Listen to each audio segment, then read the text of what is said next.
Hey, welcome back. My name's Andrew. This is the tiny house I've been living in for 3 years now. This house started as a shop. We're going to give you a quick tour.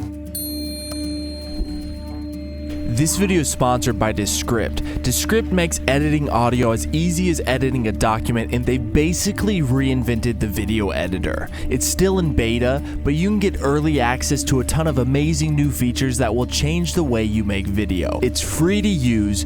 Click the link in the description and check it out now, and start making more videos. And remember to subscribe. I bought 1 acre 7 years ago now and started with a tiny house that has wheels on it. I started building this because I'm a woodworker and really thought I needed a shop. But I'm kind of a traveling carpenter, so having a shop is kind of overrated in a way unless you're really building stuff at home, furniture, boats, whatever. My shop goes into the back of my car, out into wherever I'm working. Honestly, I think I was just under the illusion that I was building a shop. When I was building this, I did have kind of a workbench over here and built all this storage in the wall, and then I put a kitchen in. It got nicer. I'm definitely building on a budget. Typically, I'll work for 6 months, save up some money, and then be able to just take 3 months off and focus on what I'm doing. It takes a long time to figure out what you need in your house. I build a shell, and then I just use the space as much as I can and figure out through time and just looking around what makes sense where. So pretty much everything I build takes me 2 years. Building at a relaxed pace helps me just do things correctly in my mind.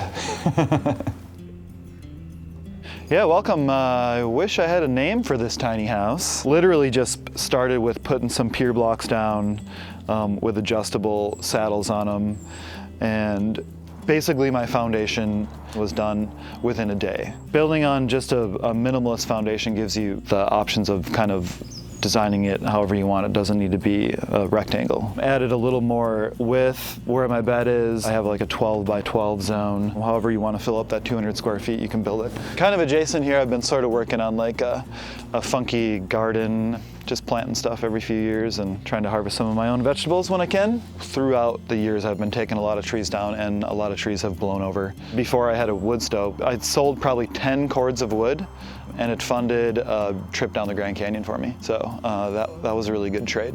Just other fun stuff here. I just glued on these really cool Mexican tiles, hand painted kind of thing. So just little things like that to spruce the place up. And then this window is kind of cool. It's a transom, the window that would go above an entryway in an estate. It's mahogany, so I just built a window out of that basically. This is all cedar, but you can get stains and then add, colors to the stain. I think I got this stuff at Home Depot. So it goes on thin, covers well. This one I wanted to just experiment with a little bit of color.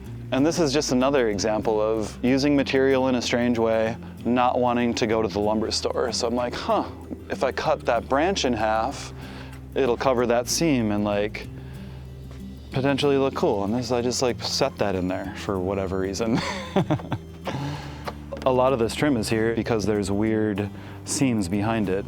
So sometimes I'm under the philosophy of just add wood until it looks right. And that kind of works out sometimes. Love these doors, just with the half light up top, the half circular light. This is basically what it looked like on the outside when I bought it. The inside was a little rougher. They say the lighter the color, the bigger it feels. I think that's true.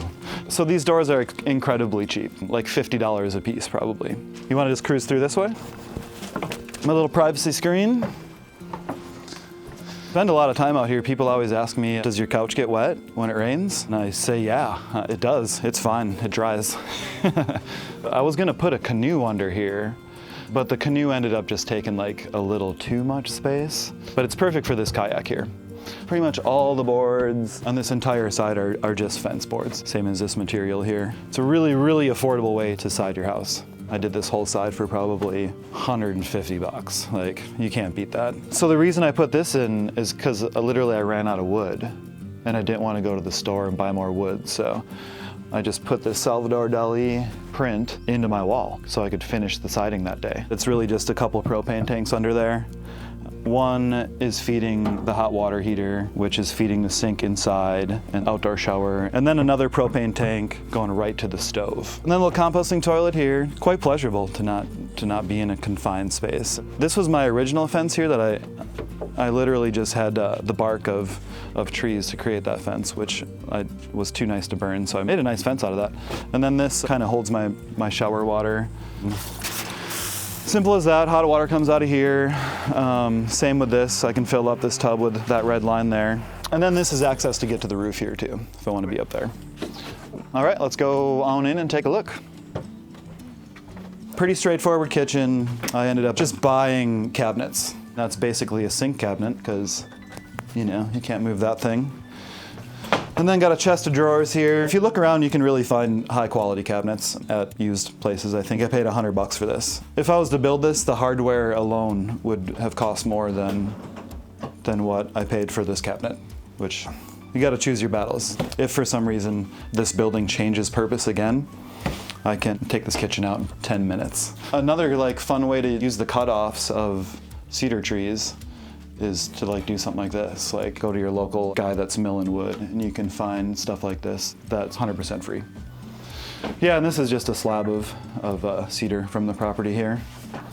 A lot of this wood is just stuff that I milled, cutoffs and stuff from the property here. Chainsaw milling the hard way.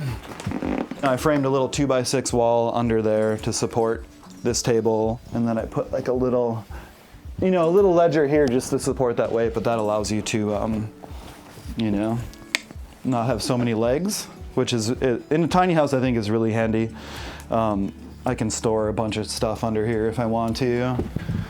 Really the main bonus and the main motivation for building this house is the wood stove.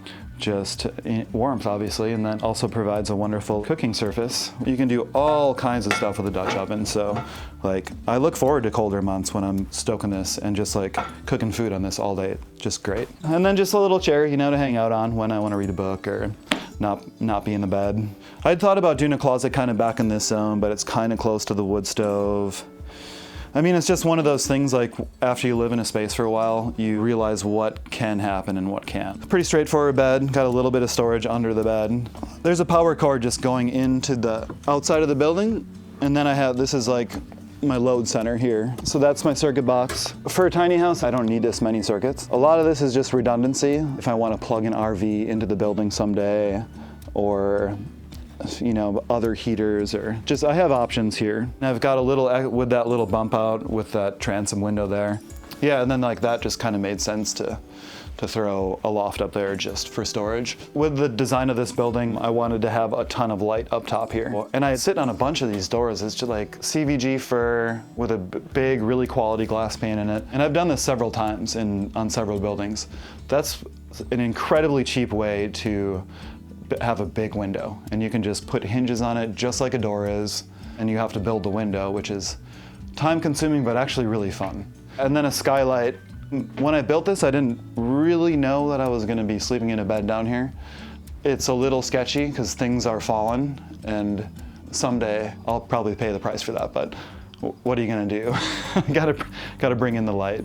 You gotta pick your battles, like what parts of your house do you really want to shine? And what parts can you really do easily? If you want to build something, it doesn't really need to be for you. There's just such a need for extra housing, and building like an ADU or something like that is really a great way to make a little extra money and just create more sustainable living situations and really get a lot more out of life, in my opinion. You know Descript as the app that makes editing audio and video as easy as editing a document, and we use Descript while editing this video. With Descript, you can make a rough cut in a fraction of the time it would take you using Final Cut Pro, Premiere, or other timeline editing softwares. Descript has tons of amazing AI features, like you can create a voiceover clone and create totally realistic audio just by typing. It's great for fixing mistakes or short voiceover parts, and this part was actually created using that feature. There's studio sound to make your cheap mic and echoey room sound like a recording studio. There's also automated filler word removal, so you can knock out all those ums and uhs in just a couple of clicks. There's also some sweet new AI features like green screen, so you can remove the background and replace it with something else. On top of all of this, they've basically reinvented the video editor. It's still in beta, but you can get early access to a ton of amazing new features that will change the way you make video. Descript is free to use, and you can get early access to this all-new Descript by clicking the link in the description below. Check it out and start making more videos. Thank you for watching, and have a great week.